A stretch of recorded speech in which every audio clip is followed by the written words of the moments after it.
Noticias Estelar abrimos la puerta a la información que surge en diferentes partes del país. Y los responsables de abrir esa vía informativa son nuestros corresponsales quienes, comprometidos con sus comunidades, dan a conocer sus alegrías, tristezas y necesidades. Con sus historias, nuestros corresponsales buscan siempre marcar la diferencia con calidad, seriedad y responsabilidad. Porque TN5 va más allá de la noticia. Telenoticias Estelar, de lunes a viernes a las 9 de la noche por Canal 5, el líder. Los titulares son presentados por Banco Atlántida. Premiamos tus ahorros con 5 casas y grandes premios. Abre tu cuenta hoy y participa. Juez justifica desalojo de pobladores en Punta Gorda, en Roatán. Otorga detención con medidas distintas a la prisión a líderes garífunas detenidos y gobierno anuncia comisión para investigar. Exfiscal y vicealcalde de San Pedro Sula dice que Congreso Nacional debe revertir reformas penales vigentes bajo las cuales se ha criminalizado a los garífunas de Punta Gorda, así como la protesta social. Cuando se aprestaba a iniciar juicio contra un médico forense que hurtó cientos de expedientes, tribunal se entera que este falleció en agosto pasado. Comienzan a aplicar las pruebas psicométricas. 4 postulantes de más de un centenar no llegan y Junta Nominadora dice que resultados de las 3 pruebas de confianza se conocerán el 20 de noviembre. Inauguran laboratorio donado por la OPS para poder identificar las diversas variantes del coronavirus que existen en el país. Queman bus en la capital por no pagar extorsión y en San Pedro Sula los empresarios ponen el grito al cielo al indicar que este delito se está saliendo de las manos a las autoridades del gobierno. Trascienden primeros resultados de las elecciones de medio término en Estados Unidos y en Panamá 2 expresidentes a juicio por caso de corrupción Odebrecht. Los titulares fueron presentados por Banco Atlántida. Incrementa tu saldo promedio de tu cuenta de ahorro y participa por grandes premios.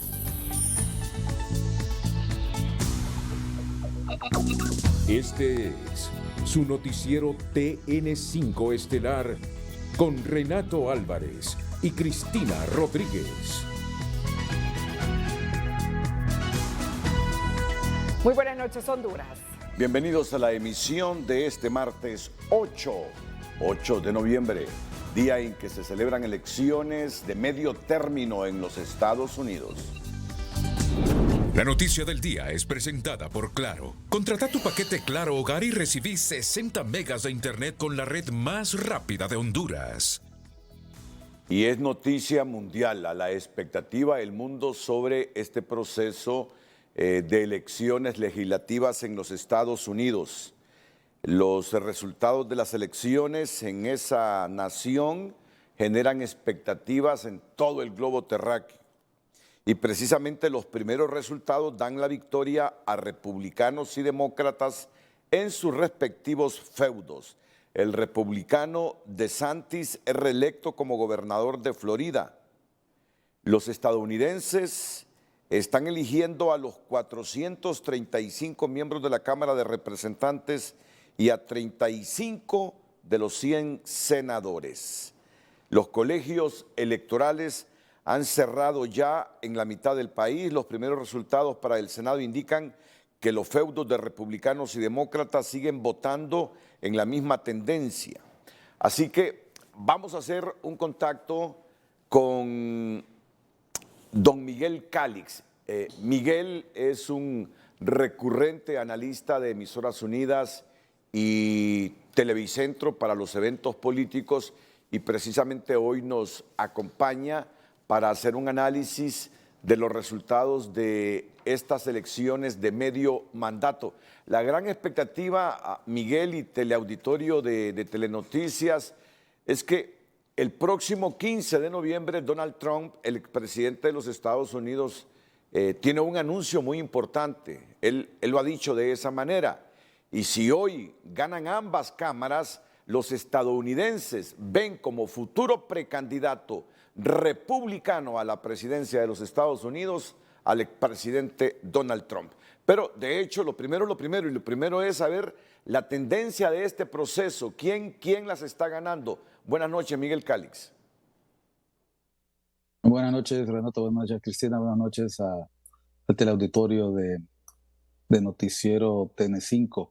Pero es muy temprano todavía para anticipar un resultado, ¿verdad? De hecho, las principales cadenas de televisión y noticias de Estados Unidos están hablando precisamente de una carrera cerrada, porque efectivamente no se están compitiendo por todos los escaños. Sin embargo, ha sido tradición que a mitad de mandato el presidente que está en ejercicio y su partido suelen perder el control de una o dos de las cámaras. Y en este caso, lo que se ha insistido es que el estado de la economía de Estados Unidos, con una inflación por arriba del 8%, y algo interesante es la presencia misma del expresidente Trump en la campaña, se convierte en un atractivo adicional. Hay varios candidatos que son reconocidos trumpistas.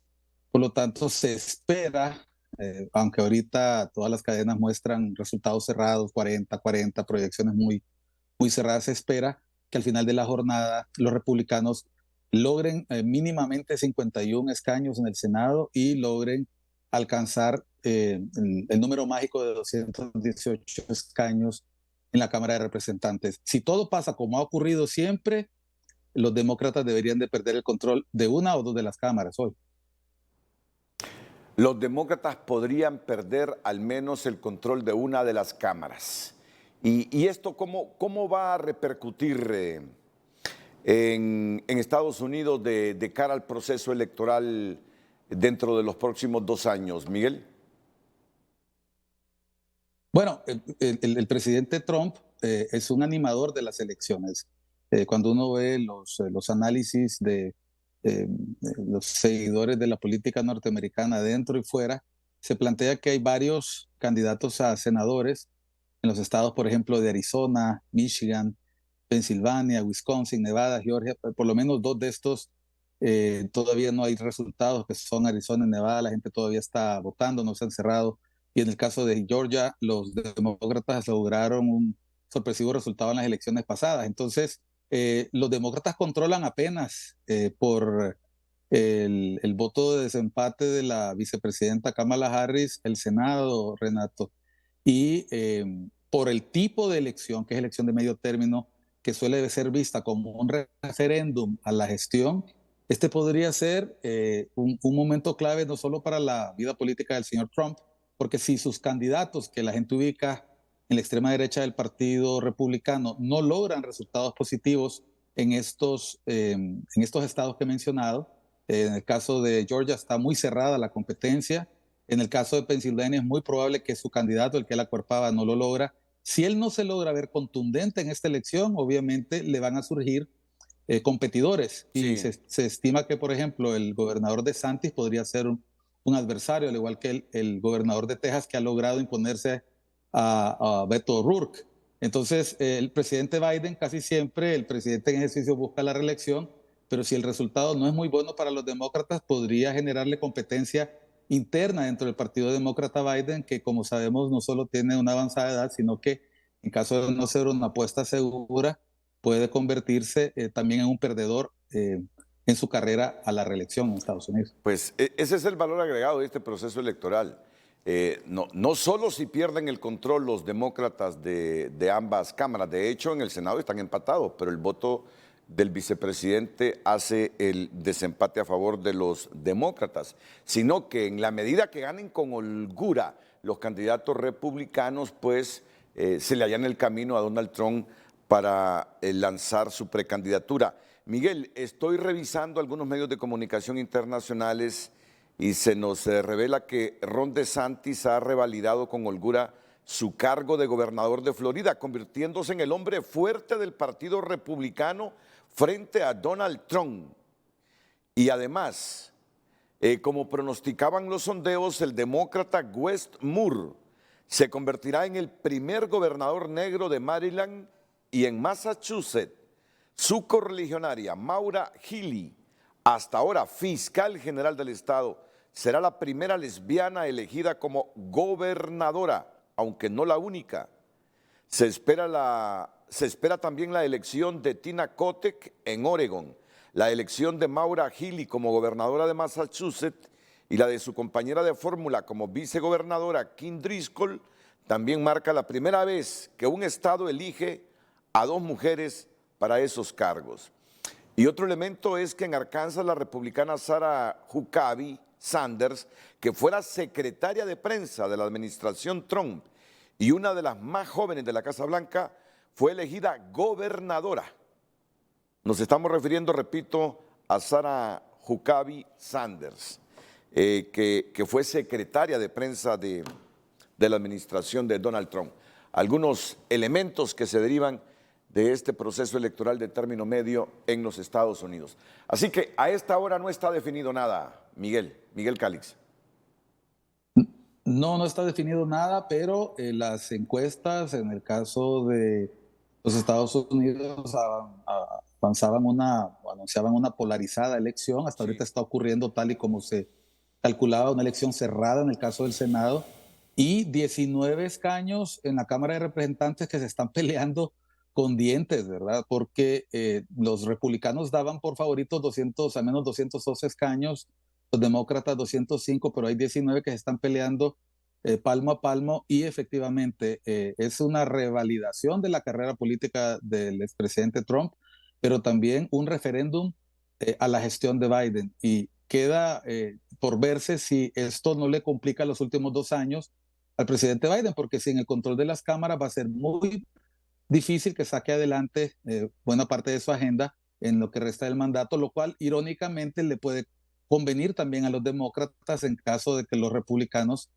hagan una muy mala gestión en las cámaras o en alguna de las cámaras, y eso se revierta en las elecciones generales en 2 años. Es decir, es un proceso dinámico y, como estamos viendo, fuertemente influenciado por los temas que más les interesa a los estadounidenses, que en este caso son la economía y la situación interna de su país en temas como violencia, temas de salud, y que sin duda alguna todavía se arrastran después de la pandemia. Y hay 3 hitos de las elecciones intermedias de este año en Estados Unidos, Miguel. Primer congresista de la generación Z, el demócrata Maxwell Alejandro Frost, tiene 25 años, es de Orlando, Florida, y será el miembro más joven de la Cámara de Representantes. Generación Z. Maxwell Alejandro Frost, 25 años. Primera gobernadora abiertamente lesbiana, como lo decíamos hace algunos minutos. La demócrata Maura Healey ha ganado las elecciones en Massachusetts. Bueno, ya hay algunas cosas definidas, pero cuando yo digo no hay nada definido, me estoy refiriendo a quién controla ambas cámaras, a quién gana el mayor número de senadores y congresistas. Y además el primer senador cherokee en casi 100 años. Algunos se dirán, ¿qué es eso de gobernador o senador cherokee? Mark Wayne Mullin es republicano y ocupará el escaño del estado de Oklahoma en el Senado. Son algunos de los 3 hitos de estas elecciones intermedias de 2022 en Estados Unidos. Miguel, ¿algún elemento adicional para concluir? Sí, bueno, una sociedad que está en proceso de cambio, que está evolucionando mientras se está dando la conferencia de cambio climático en Egipto. Los estadounidenses están peleando sus elecciones internas con personas que niegan el cambio climático, que niegan una serie de medidas que se consideran de extrema en uno u otro lado. La verdad es que el futuro político de Estados Unidos coexisten personas como este nuevo miembro de la generación Z, minorías que se abren paso, que ocupan posiciones en la representación, mientras los principales figuras de la política norteamericana son baby boomers, son casi octogenarios. Entonces sí, vemos una política muy, muy movida y que tiene impactos para la región, Renato, y es que lo que se decida hoy va a tener fuerte influencia en la política de las cámaras hacia el Triángulo Norte, y eso es la parte interesante, temas migratorios, temas de política interior y nacionales norteamericanos. Esta elección va a influenciar esa relación sin duda.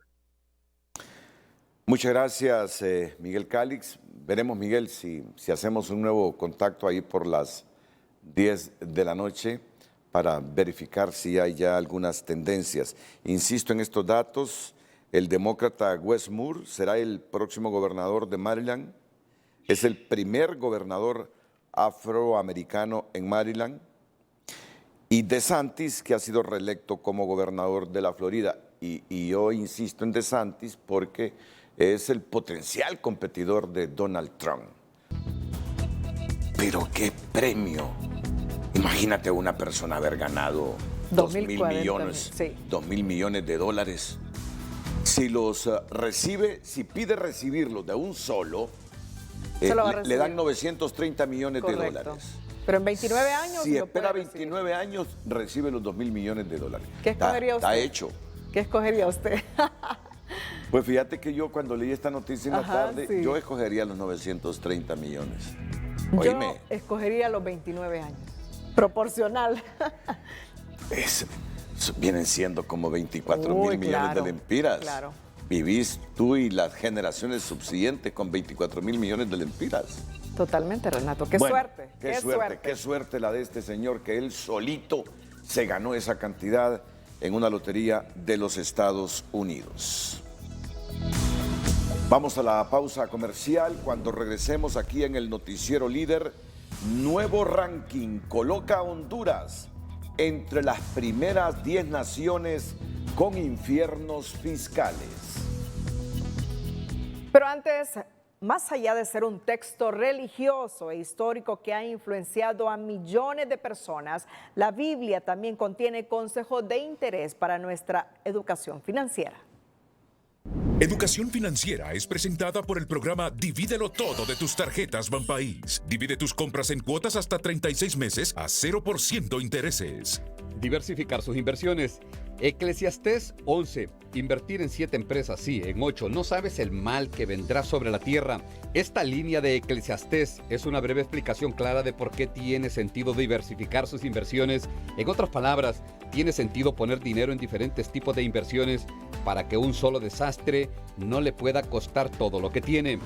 Reducir el riesgo mientras envejece. Eclesiastés 5, 13, 14. He visto un gran mal bajo el sol, riquezas acumuladas con el daño de sus propietarios o la riqueza perdida a través de alguna desgracia, de manera que cuando tienen hijos no queda nada para heredar. Construir un fondo de emergencia. Génesis 41, 34, 36. El faraón deberá nombrar inspectores sobre el terreno para tomar una quinta parte de la cosecha de Egipto durante los 7 años de abundancia. No se puede negar que los consejos que da el faraón son acertados. Siempre tiene sentido el ahorrar recursos en los buenos tiempos para los tiempos difíciles. Educación Financiera fue presentada por el programa Divídelo Todo de tus tarjetas Banpaís. Divide todas tus compras en cuotas hasta 36 meses a 0% de interés.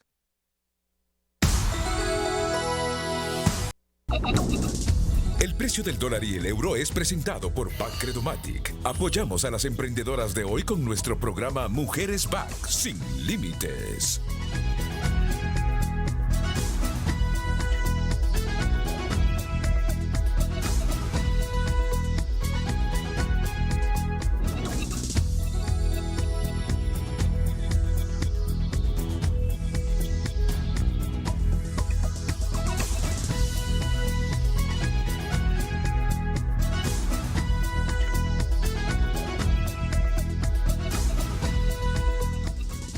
El precio del dólar y el euro fue presentado por Bancredomatic. Somos parte del liderazgo de la mujer en la región. Mujeres Back sin límites. Para el analista político Olvan Valladares, las más recientes declaraciones del secretario de Transparencia, Edmundo Orellana, son una advertencia para quienes sueñan con un rompimiento constitucional, sin reparar en el daño que una acción como esta provocaría en la ya deteriorada democracia y estabilidad del país. Se está advirtiendo precisamente a los que están todavía con ansias de volver a manejar la silla presidencial, en el sentido de que el rompimiento del orden no trae absolutamente nada bueno. Aquí puede haber un caos, el pueblo está harto ya de tantas pretensiones truculentas, pretensiones y ambiciones que no vienen al caso, y por consiguiente hay que escucharle. Orellana expresó el lunes que de romperse el orden constitucional, el nuevo presidente de Honduras sería el expresidente y asesor presidencial Manuel Zelaya. En ese aspecto, Valladares señaló que se debe comprender la parábola utilizada por Orellana en el sentido que si no hay una nueva corte el 27 de enero, entonces se puede abrir la puerta para varios fantasmas del pasado. Una de las cosas que el pueblo hondureño está temeroso es que vuelva el fantasma de la reelección y que ninguno de los presidentes en este momento está ya en capacidad de retornar al fuero político en ese sentido.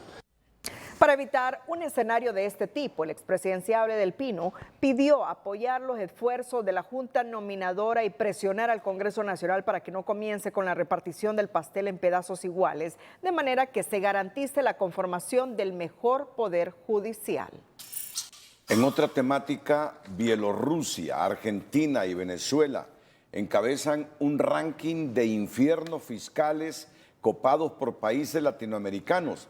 La primera edición de este índice, elaborado por la Fundación 1841, coloca a 12 países, 8 de ellos latinoamericanos, en la categoría de infiernos fiscales, sobre un total de 94 países incluidos en el ranking, mayormente de América y Europa.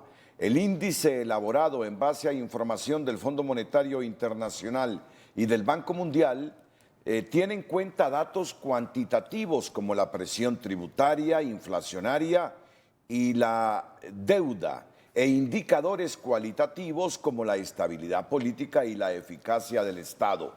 Una de las características comunes de los infiernos fiscales es que tienen gobiernos de baja calidad, alta corrupción y discrecionalidad, una gestión económica pobre e instituciones débiles.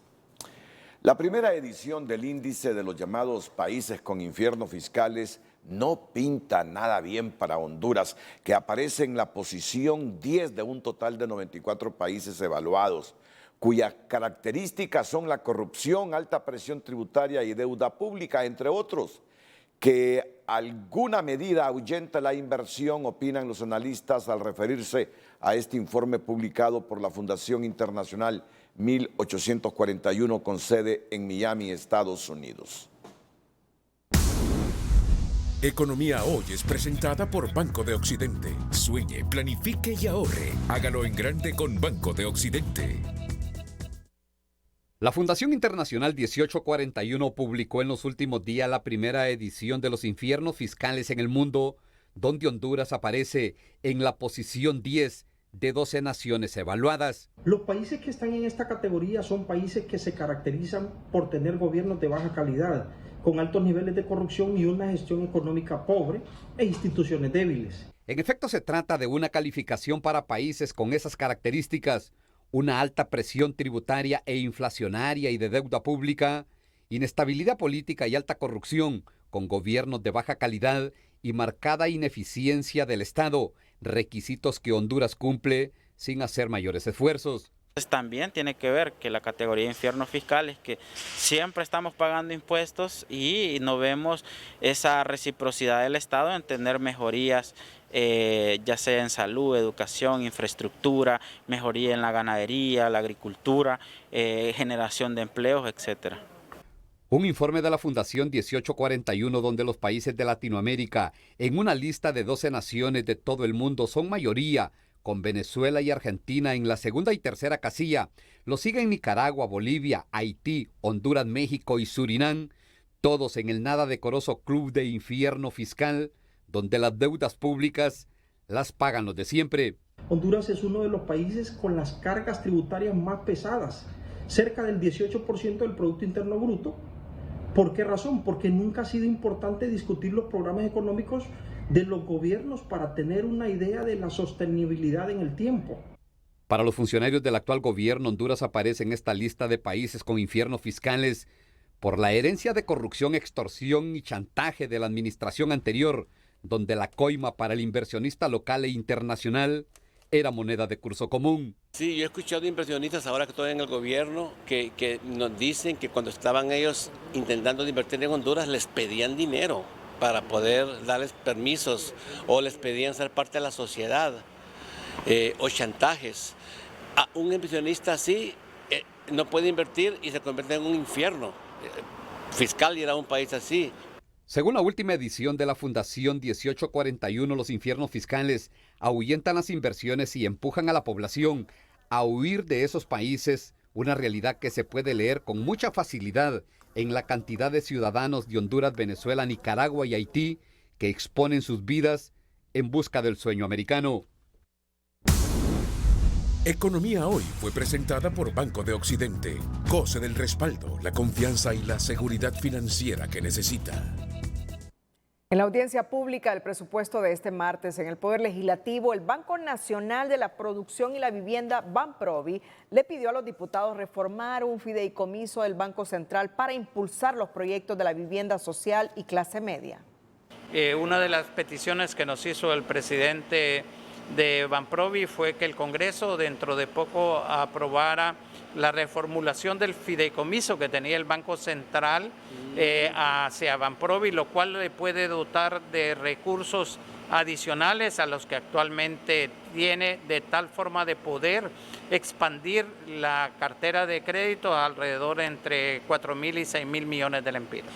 La queja de los que aspiran a una vivienda social es la misma de siempre, y es que en la banca privada la respuesta a sus peticiones es que no cumplen con el requisito salarial para acceder a un préstamo de una casa. La idea en Banprovi es tener más circulante, ponerlo a disposición y aplicar sin mayores atrasos el 7% de interés para este tipo de proyectos que aprobó este gobierno. La próxima semana el sindicato de la Empresa Nacional de Energía Eléctrica podría irse a un paro a nivel nacional en protesta y reclamo por la negativa de las autoridades de esta institución para pagar la jornada de tiempo extraordinario que afectan a unos 400 trabajadores y que acumulan unos 12 millones de lempiras de deuda. Le vamos a dar esta semana a la empresa para que en el marco de lo que el Ministerio del Trabajo la ha emplazado para que pague, porque hemos agotado los procedimientos, y el día lunes vamos a convocar a la Junta Directiva Central para la próxima semana a irnos a acciones en todo el país, porque el patrón ha sido displicente en el pago de los derechos de nuestros compañeros. Sin embargo, los están convocando a trabajar sábado y domingo y sin pagarles. En los últimos 6 meses, personal técnico y hasta administrativo de la NE tiene que atender el llamado de la Gerencia General para hacer trabajo los fines de semana en la entrega y donación de focos ahorrativos, una actividad que hasta ahora, pese a hacer tiempo extra, no se les cancela, y ello provocaría las asambleas informativas a partir del martes de la próxima semana. Vamos una vez más a la pausa comercial. Cuando regresemos, extrema preocupación en el empresariado del norte por el incremento de la extorsión. Pero antes, en nuestra sección de tecnología, Jennifer Girón nos hablará del invento relacionado con los zapatos más rápidos del mundo. La sección de tecnología es presentada por Jet Stereo, expertos en televisores a la medida de tu pasión. Jet Stereo, cuando quieras lo mejor. Shift Robotics, la empresa de robótica e ingeniería con sede en Pensilvania, Estados Unidos, ha presentado los zapatos más rápidos del mundo. Se trata de las Moonwalkers, unas zapatillas con batería que ayudan a aumentar la velocidad de marcha hasta un 250%. Esto se consigue gracias a la incorporación de un motor de corriente continua de última generación, 8 ruedas de poliuretano y una caja de cambios que impulsa las ruedas superpuestas. Además, simula ruedas de mayor diámetro para adaptarse a terrenos irregulares. Su carga se completa en tan solo 1 hora y media y cuentan con una autonomía de hasta 10 kilómetros. Además, incluyen el modo Lock para subir escaleras.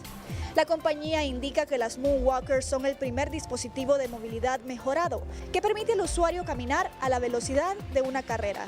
Son rápidas, seguras y ágiles, lo que permite moverse fácilmente por aceras concurridas, agregan los inventores. Creadas por Shift Robotics, estas zapatillas tendrán un precio de $1,099 y saldrán al mercado en marzo de 2023. La sección de tecnología fue presentada por Jet Stereo, expertos en televisores a la medida de tu pasión. Jet Stereo, cuando quieras lo mejor. Con el propósito de promover mejores prácticas y modelos de emprendimiento, Fundación Terra, a través del programa Terra Te Impulsa, llevó a cabo el foro Emprendimiento e Inversión de Impacto, en un trabajo en conjunto a favor de los pequeños y medianos empresarios, motor que impulsa la economía del país.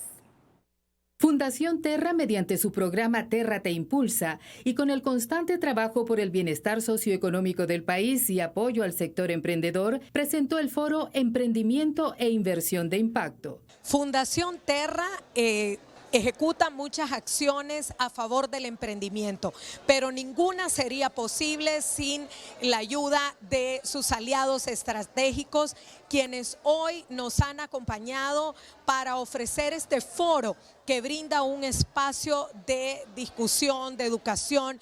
Mediante este foro se obtuvieron importantes participaciones de conferencistas internacionales y locales, quienes representan empresas y organizaciones que apoyan el crecimiento de los emprendedores, tales como Noel Zamborain, de Junior Achievement International, Nick Kafta, de Teach a Man to Fish, Mariano Mayer, de Newtopia, Carla Ruiz, de la Cámara de Comercio de Industrias de Tegucigalpa, Dina Núñez, de Impact Hub, Diego López, de Vidabo, Catalina Mejía, de Transformando Sistemas de Mercado, proyecto de USAID, y Alejandro Corpeño, de Hello Iconic. Un evento que organizó la Fundación Terra sobre emprendimiento, sobre educación, sobre las oportunidades que hay en América Latina, en el Caribe, en Honduras, para generar más emprendedores, cuál es el rol del Estado, cuál es el rol del capital privado y cuál es el rol de la educación. Dentro de las principales conclusiones que se abordaron en el foro es el compromiso para la creación de programas, espacios de aprendizaje para acompañar y fomentar medios de inversión que permitan nuevas oportunidades, con una visión internacional que conecte con otros actores del desarrollo y crecimiento para los emprendedores. Este martes, en horas tempranas, un bus de la ruta Cerro Grande UNA fue calcinado a inmediaciones de la carretera Olancho. Según informes extraoficiales, los responsables de este hecho fueron integrantes de una organización criminal en represalia porque los transportistas no han hecho efectivo el pago de la extorsión, que sería de 500 lempiras semanales, de acuerdo a varios audios trascendidos.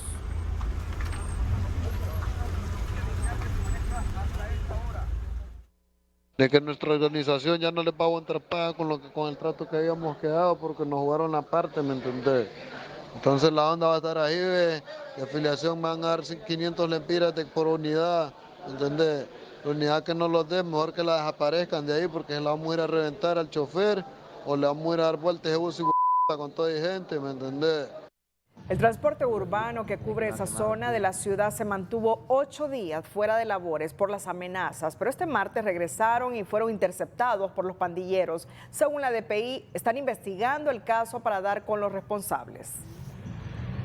Ya estamos esperando el dictamen por parte de los bomberos para verificar qué fue el que motivó este incendio, si fue una falla eléctrica, falla mecánica, hubo derramamiento de combustible. Por su parte, dirigentes del transporte reprocharon a la Secretaría de Seguridad por no buscar la manera de combatir este flagelo de la extorsión.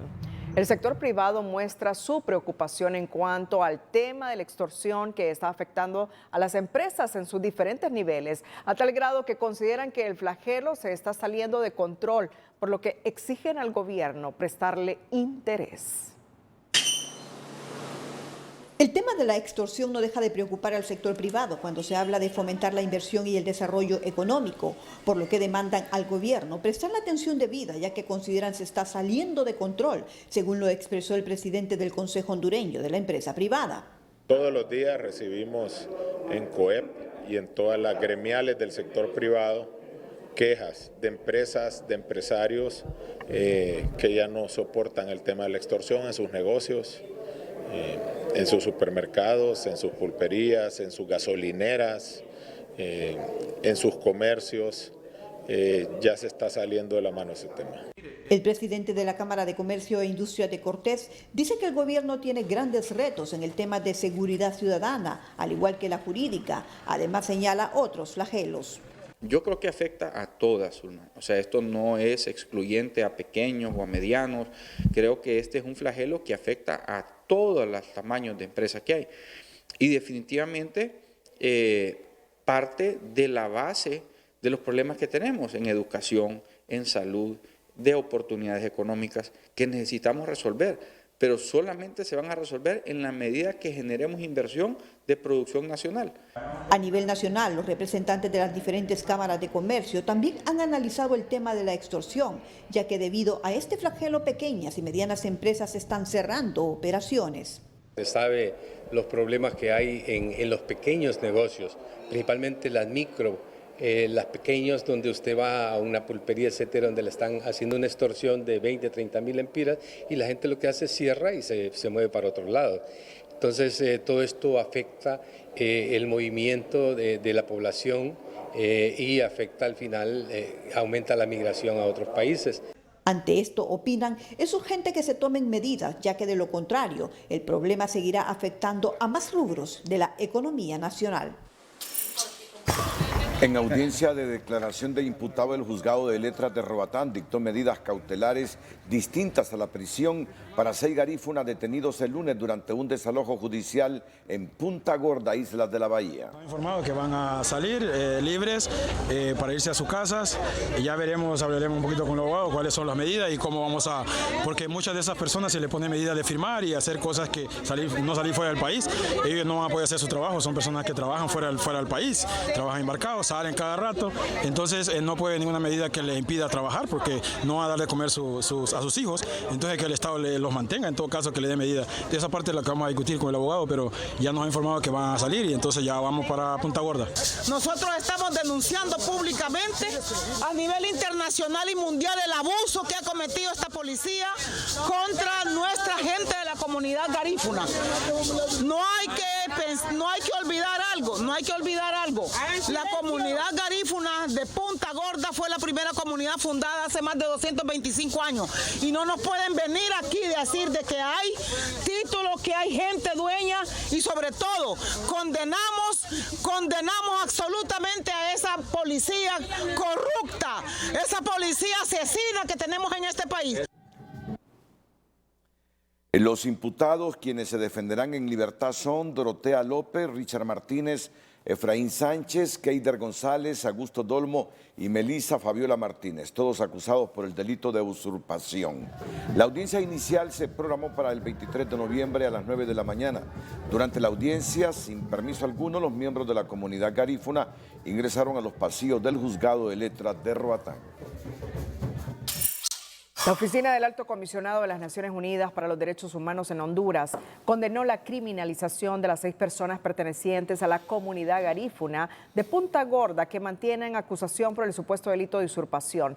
A los afectados se les impuso medidas sustitutivas distintas a la prisión preventiva que prohíben el acceso a su propio territorio ancestral. La representante de Naciones Unidas para los Derechos Humanos en el país, Isabel Albaladejo, expresó en la cuenta oficial de Twitter de la OACNUD las restricciones que imponen este tipo de medidas de coerción tienen un efecto amedrentador y afectan de forma directa los procesos de defensa de la tierra, el territorio y el medio ambiente.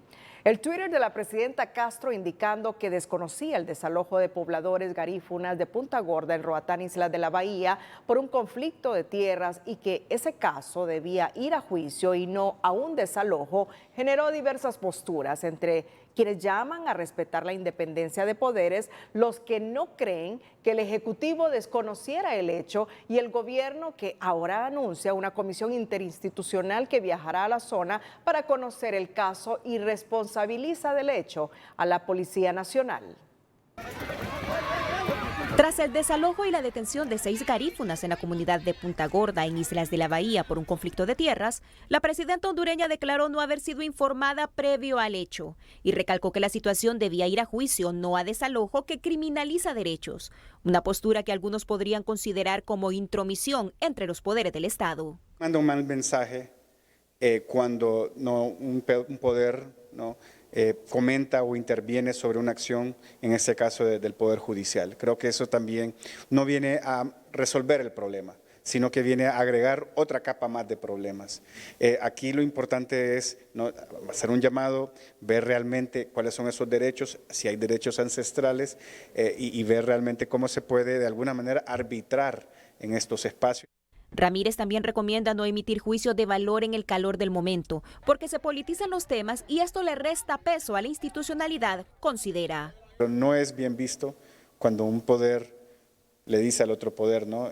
Estás equivocado, ¿no? Yo creo que cada uno tiene su espacio, sabemos que independientes son complementarios y en esa complementariedad es que los poderes tienen que sentarse en la mesa y ver cómo se pueden buscar soluciones, ¿no? El desconocimiento sobre el desalojo señalado por la presidenta es puesto en dudas en la OFRANE, así como en el bufete Justicia para los Pueblos, donde afirman que autoridades de seguridad conocían la situación y les es muy difícil creer que en el Ejecutivo desconocieran los detalles. No pueden decirnos ahora que no sabían de esa orden de desalojo por parte, por ejemplo, de la presidenta de la República, algunas autoridades de los ministerios. ¿Cómo es posible que al interior del país se van a llevar a cabo este tipo de digamos, actos violentos? Sabía la viceministra de Seguridad, la señora Yulisa Villanueva. No sabemos de qué otras personas. Eso sí lo sabemos. Hay que recordar que en la línea jerárquica de la Policía Nacional llega hasta la presidenta. Esas órdenes son ilegales. Pero la titular de Derechos Humanos dice que aunque en seguridad deben obedecer a todos los poderes del Estado, en esta ocasión realizaron un desalojo violento que no fue autorizado, por lo cual movilizaron una comisión interinstitucional a la zona del conflicto con un solo objetivo. Para investigar estos hechos y para deducir las responsabilidades que sean pertinentes en el caso de este desalojo forzoso, violento, que no ha sido autorizado, porque la instrucción de la Presidencia de la República es que no debe existir represión al pueblo hondureño en ningún contexto. El desalojo ocurrido este lunes en la comunidad de Punta Gorda es una muestra de la conflictividad que se vive en el país. Según un estudio de la Asociación para una Sociedad Más Justa, solo de enero a junio del 2022 se presentaron en Honduras 318 conflictos y una gran parte de ellos están relacionados con problemas de territorio, que van en ascenso, reflejan una débil institucionalidad y poca capacidad o voluntad política para mediar y resolver la situación, señalan en la ASJ.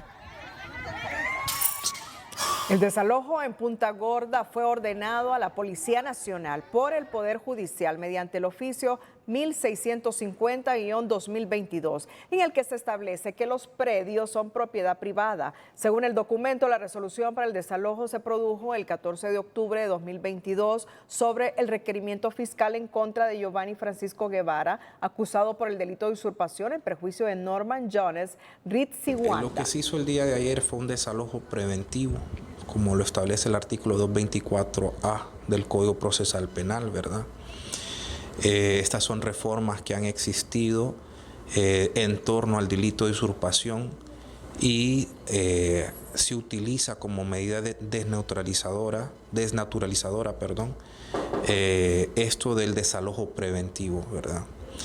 La policía, el Ministerio Público y los jueces estamos obligados a ordenar el desalojo preventivo si es solicitado así y si se logra acreditar el título de propiedad, porque si no los que tenemos responsabilidad civil, penal o administrativa somos nosotros.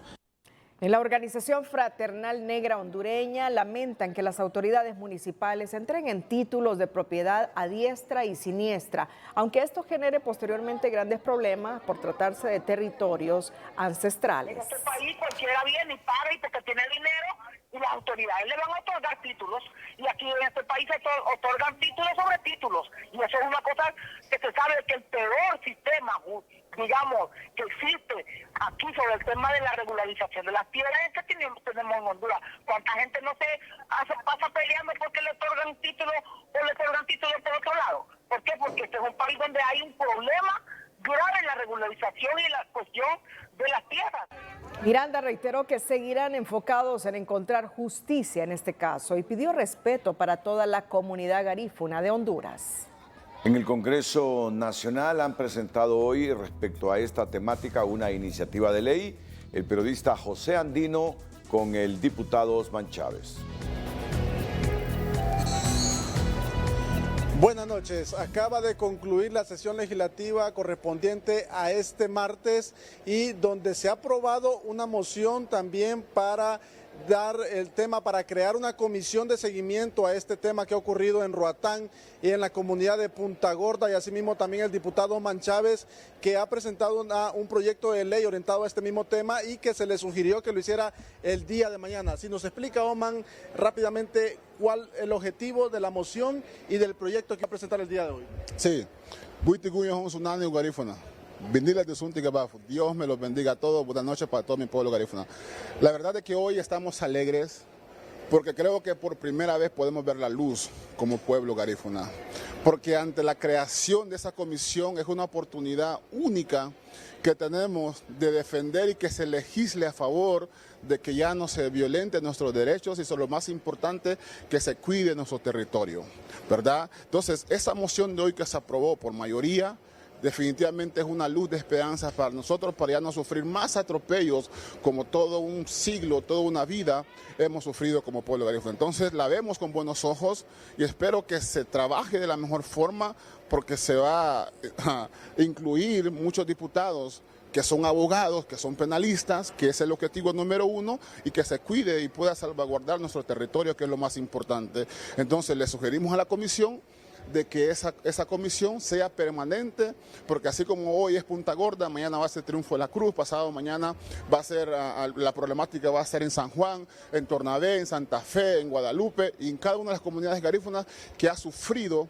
este daño. Y lo más importante aún, ¿verdad?, es reformar igual forma el artículo 322, porque solo habla de sanción. Yo creo de que es tiempo de que hagamos bien las cosas, que legislemos a favor de la nación. No podemos hablar de refundar la patria si no hay igualdad. Y por eso públicamente le hice la sugerencia, una vez más, le hice el llamado de atención al presidente del Congreso. ¿Para qué? Para que traiga a la mesa, para que traiga al Pleno el proyecto de ley que nosotros introducimos el mes de febrero, orientado en la contratación de las 9 etnias en la empresa pública y privada, el 10% en los consulados y embajadas y en los diferentes lugares. ¿Por qué? Porque existe una discriminación laboral y es una realidad, y por eso llegas a un aeropuerto, llegas a un banco, llegas a un centro comercial, donde quiera que llegues, no vas a ver a un garífuna, no vas a ver a un may, no vas a ver un pez, no vas a ver un misquito. ¿Por qué? Porque existe, y no podemos desconocerlo más, esa discriminación laboral.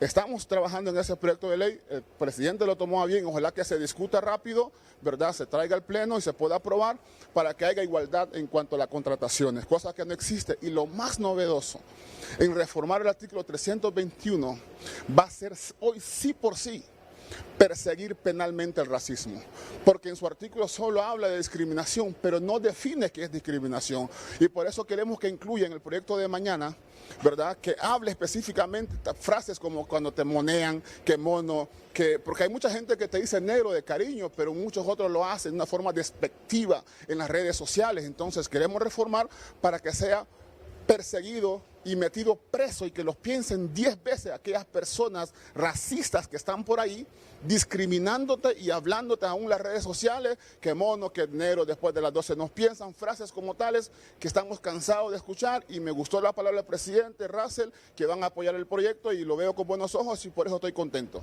Gracias al diputado del Partido Salvador de Honduras, Osman Chávez. Entre otros temas, en la sesión de esta noche también se destaca que el retiro de los diputados, de varios diputados suplentes del Partido Libertad y Refundación, porque están molestos, porque en la última sesión o reunión de bancada que hubo en Comayagua se les humilló, aseguró el diputado de Libre Alan Cárcamo, que es diputado de Cortés, porque dice que la diputada de Libre, Shirley Arriaga, los humilló al asegurar que dejaran de estar pidiendo plazas de trabajo en el departamento de Cortés. Ante esta molestia, hoy se retiraron de la sesión legislativa los diputados suplentes. Asimismo, también el diputado Marco Eliud Girón, después del último berrinche que realizó en la última sesión, donde quemó documentos legislativos porque no se le daba la palabra aquí en la sesión legislativa, hoy pudo lograr presentar 2 manifestaciones y un proyecto orientado para que se traslade el feriado morazánico para el mes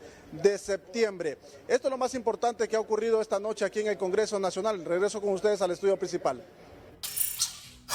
El exfiscal y actual vicealcalde de San Pedro Sula, Omar Mengíbar, se refirió al desalojo de los garífunas en Punta Gorda, Roatán, y dijo que parte de la solución se encuentra en el Congreso Nacional, a quien exhortó a revertir reformas penales lesivas. Mengíbar dijo en sus redes sociales: es preciso y urgente que el Congreso revierta reformas reversivas aprobadas por el Partido Nacional, tanto al Código Penal como al Código Procesal Penal, según decreto 93-2021. En primer lugar, se reformó el artículo 378 del Código Penal, que define el delito de usurpación, considerando en este las protestas realizadas con ocupación transitoria de carreteras, derecho de vía o edificios públicos o privados, criminalizando la protesta social. Igualmente, la reforma adicionó al artículo o el artículo 378A, estableciendo varias agravantes al delito de usurpación, entre ellas cuando la protesta equiparada a usurpación se realice en edificio público o vía pública, calle o carretera, incrementando en 2/3 la pena máxima. Luego agrega Omar Mengíbar: se derogó el artículo 613 del Código Penal, que descartaba el delito de usurpación cuando la ocupación de tierras reclamadas se tratara de títulos ancestrales o asentamientos humanos, que previamente se hubiese instado un proceso civil o administrativo por parte de los denunciados. Por otra parte, reformó el artículo 54 del Código Procesal Penal, que establecía que previo a proceder por el delito de usurpación debían resolverse por la vía civil las cuestiones relativas al derecho de propiedad, entre otras. Finalmente, la reforma adicionó al Código Procesal Penal el artículo 26-B, que autoriza el desalojo prácticamente de manera inmediata a la presentación de la acusación y sin un mínimo proceso. Incluso autoriza al fiscal a realizarlo sin intervención judicial en la etapa investigativa. Representantes del Bufete Justicia para los Pueblos informaron este martes que el próximo miércoles 23 de noviembre se tiene programado realizar un nuevo desalojo contra pobladores de la comunidad lenca de Tierra del Padre, ubicadas a unos 13 kilómetros al sur de la capital. El 23 de noviembre de este año 2022 está ordenado un desalojo exigiendo la jueza 1000 policías para que vayan a desalojar toda una comunidad con cientos de personas, cuando las personas acusadas son como 10. Eso no puede continuar en este país. Tierras del Padre ya han venido ordenando desalojo y está ordenado un nuevo desalojo para el 23 de noviembre. ¿Qué va a hacer el Estado de Honduras para garantizar el derecho a la vivienda, a la alimentación, el derecho a la tierra de la gente en este país? Esa es nuestra petición y nuestra exigencia. Líderes de la comunidad sostienen que, no obstante poseer un título de tierra ancestral que data desde 1739, algunos empresarios iniciaron un proceso de judicialización desde el 2019 reclamando las tierras como propias. El conflicto por territorios e invasiones será uno de los 3 principales problemas que se presentarán en el país el próximo año, avisoran expertos de la Asociación para una Sociedad Más Justa. Sí, hay 3 grandes problemas que vamos a estar viendo en el 2023. El tema de las invasiones a tierras es uno que se va a estar manifestando gravemente. Lo que vimos ayer en Islas de la Bahía es algo que se viene dando constantemente, ¿no? Personas que tienen un reconocimiento ancestral, pero también está la necesidad de urbanizar y de buscar también otros tipos de ingresos que tal vez ellos no se van a beneficiar y ellos van a salir excluidos de todo ese ciclo se puede decir, de bonanza que va a haber en esa parte de la isla. La propiedad de la tierra se está volviendo un tema recurrente que requiere mayor atención y mediación por parte de las autoridades para solventar la problemática basándose en la justicia y el respeto a los derechos humanos, manifestó Ramírez. Más adelante, detención judicial para imputado en crimen de menor de 10 años en Guaymaca, Francisco Morazán. Pero antes, si usted quiere conocer más sobre la historia de nuestros ancestros y su paso por la enigmática Ciudad Blanca, que se ubica en el corazón de Gracias a Dios, le invitamos a visitar la exposición Huellas Ancestrales, que se encuentra en la capital a partir de este martes hasta la otra semana. Es nuestra nota positiva. La noticia positiva es presentada por Tigo. Conéctate al juego en tu smartphone 4G LTE por solo 1.199 lempiras. A partir de este martes hasta el 19 de noviembre, los hondureños podrán conocer de manera gratuita una parte de la riqueza ancestral heredada por los Pech, Tahuacas, Misquitos y Garífunas que se asentaron en la región de Ciudad Blanca en la Mosquitia hondureña, visitando la exposición Huellas Ancestrales en el Centro Cultural España de Tegucigalpa. Son 16 piezas que tenemos aquí, 20 fotografías y 8 muestras biológicas que están hoy en esta área bajo un esfuerzo que se ha hecho entre la Secretaría de Ciencia, Tecnología e Innovación con el Instituto de Antropología y por ende este centro para poder traer a nuestro público. Esta exposición histórica mostrará 16 piezas, entre ellas diferentes herramientas utilizadas por los ancestros en la preparación de alimentos, así como ejemplares de la fauna hondureña. Este solo es una pequeña muestra de las más de 500 piezas arqueológicas o artefactos arqueológicos que tenemos en nuestro centro de investigación de Ciudad Blanca, que se encuentra en el Aguacate Olancho, que también tenemos abierto al público. La entrada al Centro Cultural España es totalmente gratuita y durante los próximos días se realizarán diversas actividades donde se espera contar con la presencia de escuelas y universidades como la población en general. Yo creo que sobre todo es importante invitar a la población en general a que venga, porque este tipo de piezas no suele verse. O sea, está muy ligada al tema de la investigación, está muy ligada al tema de la academia, al tema de la antropología, y es la primera vez que en un espacio público, porque ese es un espacio público de todos y todas las hondureñas, se van a poder ver. El horario de visita a la exposición Huellas Ancestrales, Cosmovisión y Naturaleza es de 10 de la mañana a 8 de la noche hasta el 19 de noviembre. La noticia positiva fue presentada por Tigo. Conéctate al juego en tu smartphone 4G LTE por solo 1.199 lempiras. Detención judicial con prisión preventiva dictó este martes un juez de letras penal de Talanga, Francisco Morazán, contra el ciudadano Roger Galvez Macías, de 24 años, a quien el Ministerio Público presentó en audiencia de declaración de imputado por suponerlo responsable de la comisión del delito de asesinato en perjuicio del menor Jeremy Janiel Zúñiga, de 10 años, hecho ocurrido el pasado lunes 7 del presente mes en la ciudad de Guaymaca. Francisco Morazán. Juzgado de Letras Penal de Talanga ha dictado detención judicial para el ciudadano Roger Galvez Macías, a quien se le supone responsable del delito de asesinato en perjuicio del menor Jeremy Janiel Zúñiga, según hechos ocurridos el lunes 7 de noviembre en el municipio de Guaymaca. De Francisco Morazán. El juez, que conoce del presente proceso judicial, ordenó que el acusado cumpla medida de prisión preventiva en el centro penitenciario de Siria, en Francisco Morazán. Además, programa audiencia inicial para el próximo viernes 11 del presente mes a partir de las 11 de la mañana. Este día fueron velados y posteriormente sepultados los restos del niño Jeremy Zúñiga, de apenas 10 años de edad, quien fue asesinado a machetazos este lunes en Guaymaca, Francisco Morazán. Familiares, amigos y conocidos de la víctima lamentaron el dantesco hecho y en medio del llanto y el dolor velaron sus restos. Posteriormente se realizó una misa de cuerpo presente en donde sus más cercanos parientes expresaron pesar y tristeza ante los lamentables hechos. Exigieron justicia para el responsable de asesinar al menor, que fue sepultado en un cementerio cercano a su residencia. El hecho impactó a la comunidad, que de forma multitudinaria acompañó el duelo. El testimonio de un familiar del niño de 10 años asesinado en Guaymaca refleja la indignación que el hecho ha suscitado en el municipio. En exclusivo a Noticieros Hoy Mismo, su primo lamentó e hizo un relato a detalle del suceso. Él venía de dejar comida al primo Vallarek y entonces el individuo dije Shirley, la niña que venía con él de dejar comida, que solo lo miró, dije, a este individuo ahí cerca de un árbol, dije, y ellos no le pusieron mente, pues va, porque solo lo miraron ahí. Cuando ellos van pasando cerquita de ahí, el niño trae un jugo en la mano, va.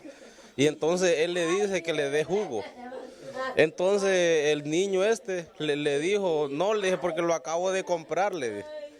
Ah, no me vas a dar, hijo de puta, le dijo con la palabrota así, entonces se sacó el machete. Cuando se saque el machete, le va a dar a la niña, a Shirley. pero como Shirley es más grande que el niño entonces ella corrieron los dos, pues, y entonces alcanzó al niño este individuo. Entonces cuando dicen que lo alcanzó al niño, entonces el niño corrió como una cuadra con el partido, pues, con el machetazo. Y de ahí él siguió a la niña también, pero como la niña ya está grandota, ella corrió acá a decirlo para que fuéramos allá a ver el niño. Pero este cabrón no solo yo lo estoy denunciando, sino que todo el pueblo de Guaymaca, pues ya lo sabe que él fue el hechor. Porque en el instante llegamos a la casa de él y la mamá de él le escondió el machete porque él ya lo había limpiado, de la sangre. Y le hallaron la camiseta que anda él, esta camiseta roja. Se la hallaron ya lavada, que la había lavado él con la sangre que llevaba, con la sangre que había limpiado al machete. Entonces, el cabrón no se quería entregar a las autoridades, y ni la mamá lo quería entregar. Entonces, la abuela, Entonces, de ahí los dos amigos de él, del mismo, lo sacaron para afuera y ahí se lo entregaron a la autoridad. Sí, entonces, si este cabrón no lo hubieran entregado, ya estuviera allá arriba también, porque no fue nada bueno lo que hizo, ¿me entiendes? Y es merecido, pues, que pague con vida. Sí, que pague con la vida de él mismo, porque no fue un perro que mató, fue un inocente, hombre. Y tampoco es que nadie tiene el derecho a andar quitando vidas, pues solamente Dios, porque Dios es el que se la da a uno, y entonces solo Él tiene esa orden. Yo no tengo ninguna orden de andar quitando vidas, hombre. Uno sabe también lo que es bueno y lo que es malo, lo que no debe de hacer y lo que debe hacer. Uno no se tiene que comportar de esa manera, compa. Sí, hombre, entonces eso no lo gusta, pues, a nadie del pueblo y peor a mí, que es mi primito, pues, todo el pueblo aquí está, viera, con ese tipo, no dicen que hasta pedradas lo hubieran matado. Sí. ¿Se lo llevaron para Tegus? Según ayer lo llevaron para Talanga, no se sabe si está preso o lo soltarían, pero sí pedimos justicia para que lo castiguen a este cabrón, porque si no lo castiga la ley, entonces lo va a castigar la familia o el pueblo, cualquiera del pueblo. El hechor, identificado como Roger Galvez, de 24 años de edad, fue capturado en su casa en el barrio de Locotal, en Guaymaca, Francisco Morazán, horas después de cometer el crimen. Se decomisa también la supuesta arma homicida, una arma blanca tipo machete, y de igual manera alguna vestimenta que tanto el machete como la vestimenta tenían marcas rojas, supuestamente sangre, que va a ser concatenada o analizada en química forense. Juzgado Penal de Talanga dictó detención judicial para el ciudadano Roger Galvez Marcías, a quien se le supone responsable de asesinato en perjuicio del menor Jeremy Janiel Zúñiga. Se programa audiencia inicial para el 11 de noviembre a las 11 de la mañana. Francis Espinal, Noticiero Hoy Mismo. Este martes fue asesinado también de forma violenta. Bueno, es un asesinato, todos los asesinatos son violentos, ¿verdad? Está de más el violento. En el Valle de Jamastrán, El Paraíso, el reconocido empresario Josué Escoto Martínez, de 36 años. Según se informó, Escoto se transportaba en un vehículo tipo camioneta marca Toyota color gris cuando fue interceptado por dos individuos a bordo de una motocicleta que le dispararon sin mediar palabras. El empresario fue trasladado de emergencia a una clínica privada en Dagny, pero lamentablemente llegó sin signos vitales y su acompañante resultó herido en la escena, pero se encuentra estable, informaron los médicos. Escoto era un importante inversionista de la zona oriental, dueño de una ferretería ubicada en el barrio El Carmelo, exportador y fabricante de marcas de puros, y era el propietario del Canopy La Roca, ubicado en la comunidad de Las Crucitas Potreríos. Varias horas de angustia vivió la familia del joven Luis David Cardona, de 15 años, que había sido reportado como desaparecido desde ayer a las 6 a.m., cuando se dirigía hacia el Centro Técnico Hondureño Alemán. Pero gracias a la difusión que tuvo el caso, el adolescente fue encontrado esta tarde en Santa Rita, Lloro. En las últimas horas logró lo que es la ubicación de este menor de 15 años, el cual tiene por nombre Luis David Cardona Romero. Ya en estos momentos se ha realizado la formal entrega por parte de los agentes de Interpol a la tía del menor y también a la hermana, quienes fueron los que interpusieron la formal denuncia el día de ayer en horas de la noche de que este niño de 15 años se encontraba como desaparecido. La familia externó que Luis David atraviesa dificultades ya que recientemente sufrió la pérdida de su padre y reprobó una materia, razón por la cual había decidido huir de su casa. Este martes los tribunales de justicia abordaron un caso sui generis, pues al momento de iniciar el juicio contra un médico forense que se habría apropiado de 373 dictámenes de expedientes sin conocer las causas, se enteraron que este falleció el pasado 29 de agosto, sorprendiendo a la sala y al Ministerio Público. Se pidió la prescripción de la causa por muerte que será conocida en los próximos días. La muerte de un ex empleado de medicina forense acusado de sustraer documentación correspondiente a protocolos de autopsia de los años 2014 a 2017 puso fin al juicio agendado para este martes por la Sala Segunda del Tribunal de Sentencias de Tegucigalpa. Tenía previsto que este día se daría inicio al juicio oral y público en la causa instruida para Marlon Omar Morales Sánchez, quien era doctor, sin embargo, él mismo falleció aproximadamente hace 2 meses. La defensa técnica del encausado solicitó la extinción de la acción penal por muerte, misma que fue concedida por parte del tribunal. El acusado es el doctor Marlon Omar Morales Sánchez, de 37 años. Su defensa presentó certificación del acta de defunción original de fecha 29 de agosto de 2022 por causas naturales. El Ministerio Público en la audiencia del día de hoy pidió la extinción de la acción penal porque se pudo presentar también el acta de defunción de este médico.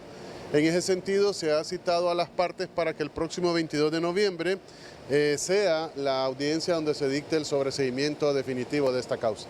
El Ministerio Público acusó al doctor Morales Sánchez por abandonar su cargo laboral el 14 de diciembre de 2017, dejando pendiente la elaboración de 373 dictámenes de autopsias que corresponden a los años 2014 al 17. Como él ya había fallecido, entonces lo que procede en derecho, sin hacer el juicio, es solicitar la extinción de la acción penal, tal como lo dije, lo establece el artículo 96, numeral 1 del Código Penal derogado, en relación con el artículo 42 de nuestro Código Procesal Penal, y en su defecto pues el tribunal decidió pues decretarle un sobreseimiento definitivo, tal como lo establece el artículo 296 de nuestro Código Procesal Penal.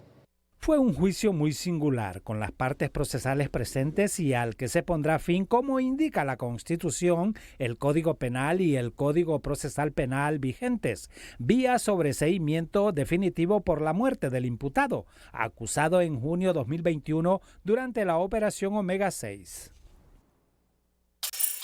Un juez natural designado para conocer del proceso de extradición de la hondureña Harlyn Clarissa Spicer Clark, tras desarrollar audiencia de información, dictó detención preventiva para la encausada y ordenó su remisión a la Penitenciaría Nacional Femenina de Adaptación Social, ubicada en Támara. Se establece un hecho en específico que fue desarrollado, ejecutado el 18 de diciembre del 2013 en un hotel de Costa Rica, donde esta persona que está siendo sometida al proceso de extradición junto a 3 personas más, transportaban en forma conjunta y oculta dinero proveniente, de acuerdo a las investigaciones en aquel país, proveniente del narcotráfico.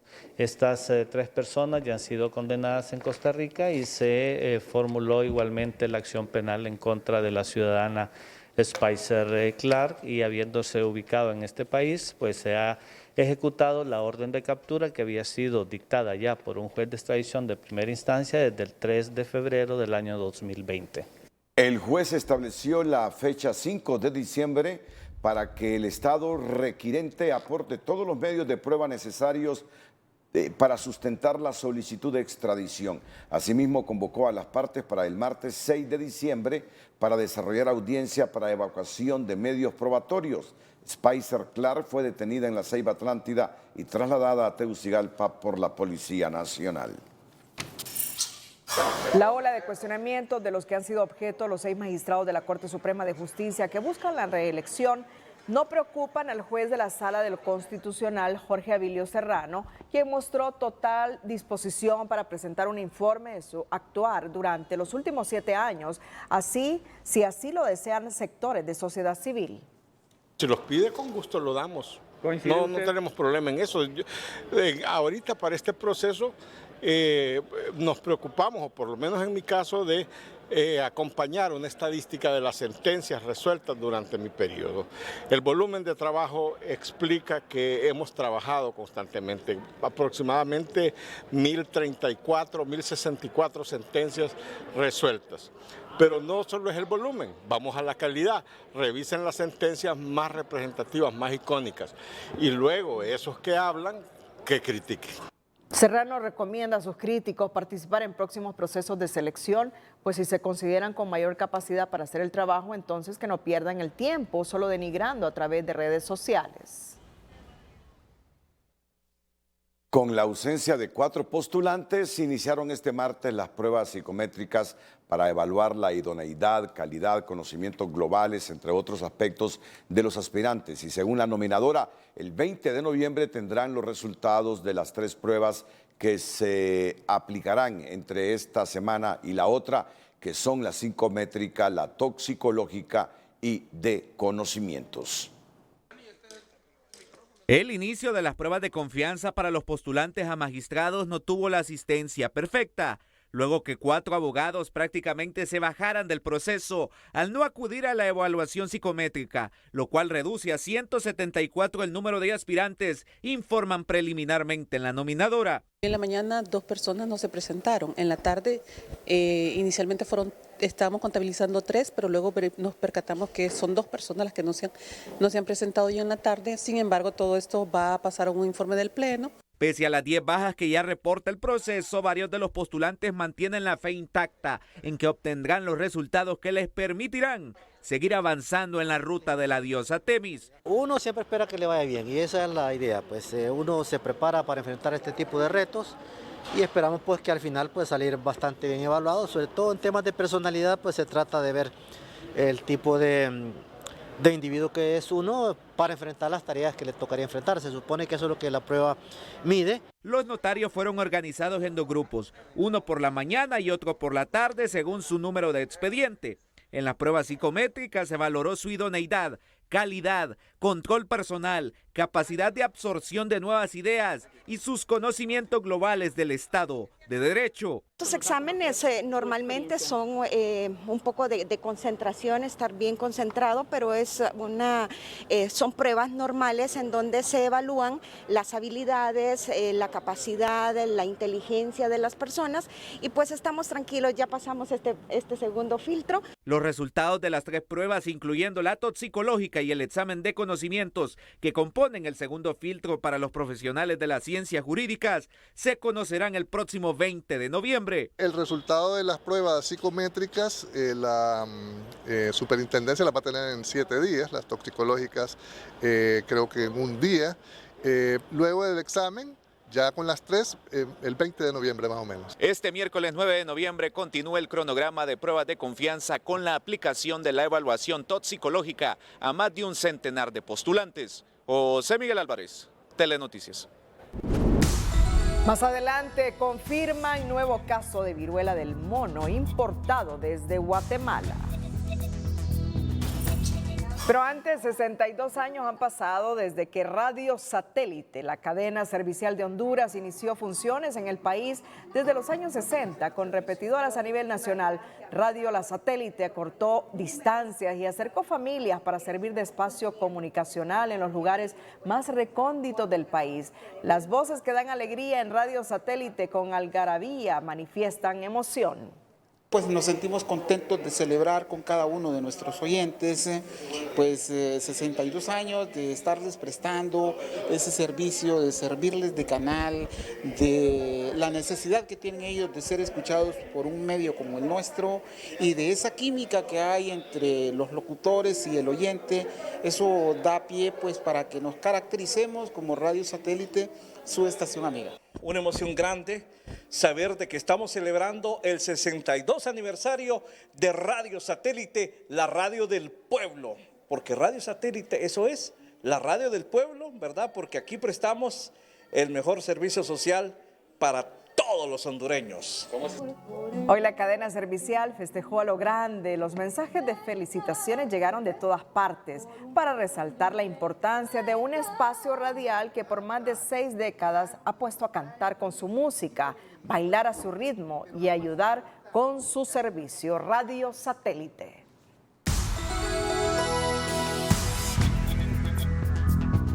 En nuestra sección de salud le contamos que a partir de ahora Honduras ya no necesitará enviar a otro país pruebas de laboratorio para detectar las diversas variantes del coronavirus, pues gracias a una donación de la OPS, hoy el Laboratorio Nacional de Vigilancia cuenta con ese equipo. La sección de salud es presentada por Aliviol, 24 horas de alivio contra el dolor y el estrés. Para cada tipo de dolor, un tipo de Aliviol. Honduras ya no tendrá que enviar sus muestras de COVID para detectar cuál variante circula en el país gracias a la donación de equipo de punta por parte de la Organización Panamericana de Salud que permitirá realizar el trabajo en el Laboratorio Nacional de Virología. El país cuenta ya mismo con equipo para secuenciación genómica y es el primer país en las Américas de todos los países donde estamos trabajando en el fortalecimiento de esta capacidad en donde se instala esta máquina. Es un equipo de nueva generación valorado en 2.700.000 lempiras que permite identificar modificaciones genéticas en el virus de SARS-CoV-2.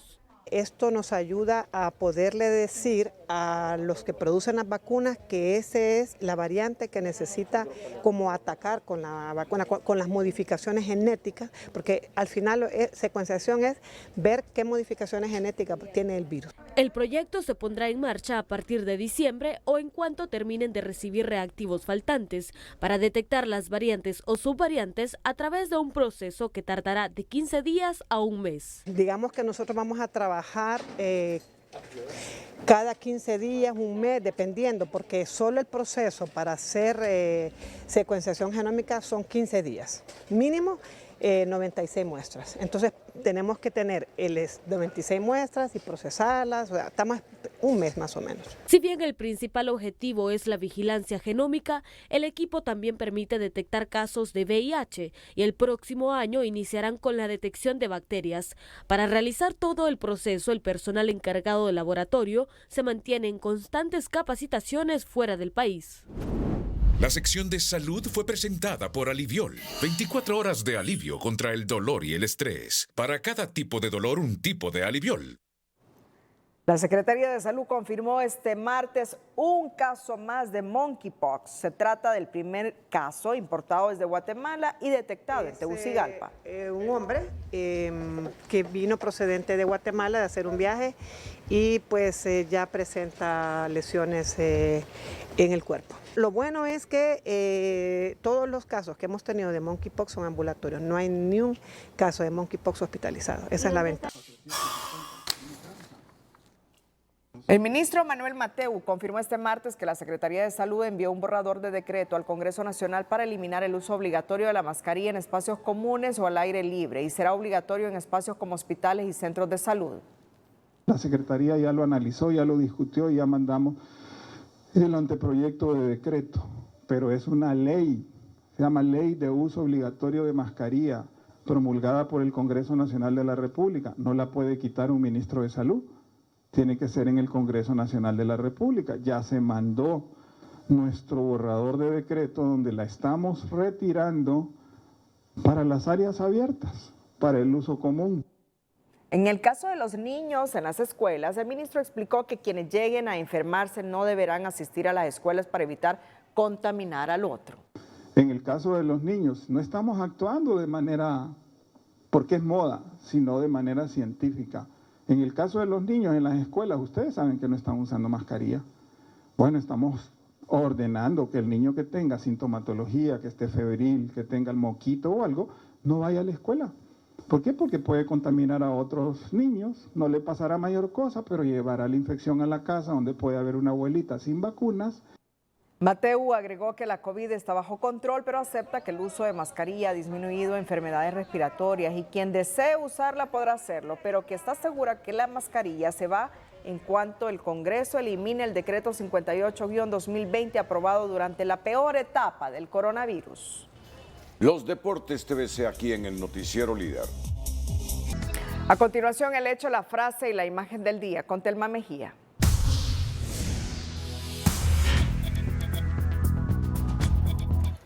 Líderes garífunas de Punta Gorda en libertad con medidas distintas a la prisión. Juez asegura que aplicó lo que dice el Código Penal. Gobierno anuncia comisión de estudio y cuestiona a la policía por desalojar sin autorización. Esto afirma el magistrado de la Sala Constitucional, Abilio Serrano, a quienes les piden rindan cuentas de sus funciones en 7 años. Si los pide, con gusto lo damos. No tenemos problema en eso. Ahorita para este proceso nos preocupamos, o por lo menos en mi caso, de acompañar una estadística de las sentencias resueltas durante mi periodo. El volumen de trabajo explica que hemos trabajado constantemente, aproximadamente 1.034, 1.064 sentencias resueltas. Un transporte urbano fue quemado en la capital por no pagar el delito de la extorsión, un hecho que el sector privado sanpedrano advierte se está saliendo de las manos al gobierno. Denuncian que no soportan este chantaje ramificado por casi todo el país.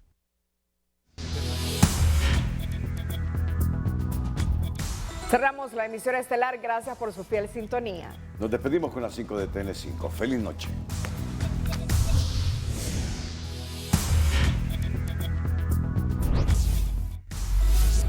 Últimas proyecciones en elecciones de término medio dan ventaja a los republicanos en Estados Unidos. Están a punto de recuperar la Cámara de Representantes y poner freno al gobierno de Biden. Exfiscal y vicealcalde de San Pedro Sula dice que el Congreso Nacional debe revertir reformas penales vigentes, bajo las cuales se ha criminalizado a los garífunas de Punta Gorda, así como la protesta social. Cuando se aprestaba a iniciar juicio contra un médico forense que hurtó cientos de expedientes, tribunal se entera que este falleció en agosto pasado. Comienzan a aplicar las pruebas psicométricas. 4 postulantes de más de un centenar no llegan y Junta Nominadora dice que los resultados de las 3 pruebas de confianza se conocerán el 20 de noviembre. Inauguran laboratorio donado por la OPS para poder identificar las diversas variantes del coronavirus que existen en el país.